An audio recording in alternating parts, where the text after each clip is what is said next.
Nos encontramos en el Congreso Nacional de Itsmf España. Nos acompaña David Canon, él es el presidente de Itsmf Internacional. ¿Qué tal, David? Bueno, how many chapters of Itsmf are there in the world now? 54 chapters and we're still growing. Wow, and could you tell us something about those chapters and the expansion of Itsmf?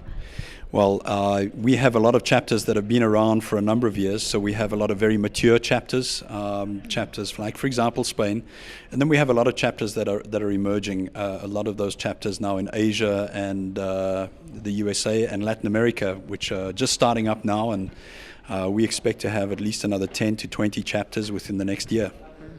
And all the chapters are as active as the one in Spain?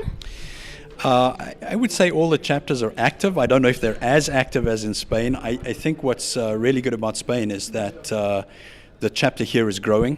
When I first got here, there were less than 100 people that attended the conference. That was 4 or 5 years ago, and today we have 560 at the conference. The other thing that's really good in Spain is that the chapter is active in a number of different cities.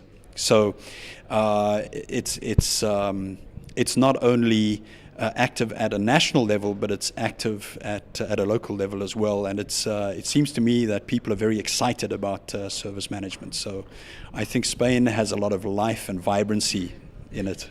Yeah. And what is the main focus of the International Board? Well, the main focus of the board is to bring the movement together and make sure that it's cohesive. The movement grew from 3 or 4 chapters in the beginning, and all of those chapters then became new chapters, and new chapters were introduced, and every chapter started doing things in their own way. So it was a very loosely formed group of independent national chapters. And as a result, we're spending a lot of time and money in different chapters doing exactly the same thing. So the job of the board now is to make sure that we bring the chapters together and make sure that we can do things consistently, that we're able to do the same thing for many chapters from a central point of view that they're each doing on their own right now. Things like membership administration, it's costing a lot of money and it's being done in many different ways.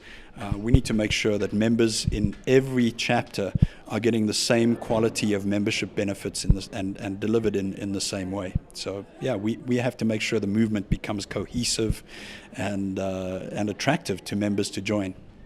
And David, finally, how do you imagine that PRISM will be in the next 10 years? Well, PRISM, I think, is it's a very important part of what Itsmf is doing, because before PRISM, all we had to measure people by was whether they passed the certificate or not. Well, what PRISM is doing is it's enabling us to measure people's work experience as well as their academic qualifications. And we can also now recognize different academic qualifications outside of just ITIL. So in 10 years, I think that PRISM will be the qualification, if you like, or the credential that will mean whether you can work in this business or not. Companies will not employ service management people unless they have a PRISM credential, because that will show them what that person is capable of. So I think PRISM is what the industry is going to look to for measuring somebody's level of qualification, rather than just a piece of paper of ITIL qualification. Okay, thank you very much, David. Thank you very much. Hemos hablado con David Canon, él es uno de los ponentes internacionales de este Congreso Nacional de Itsmf España.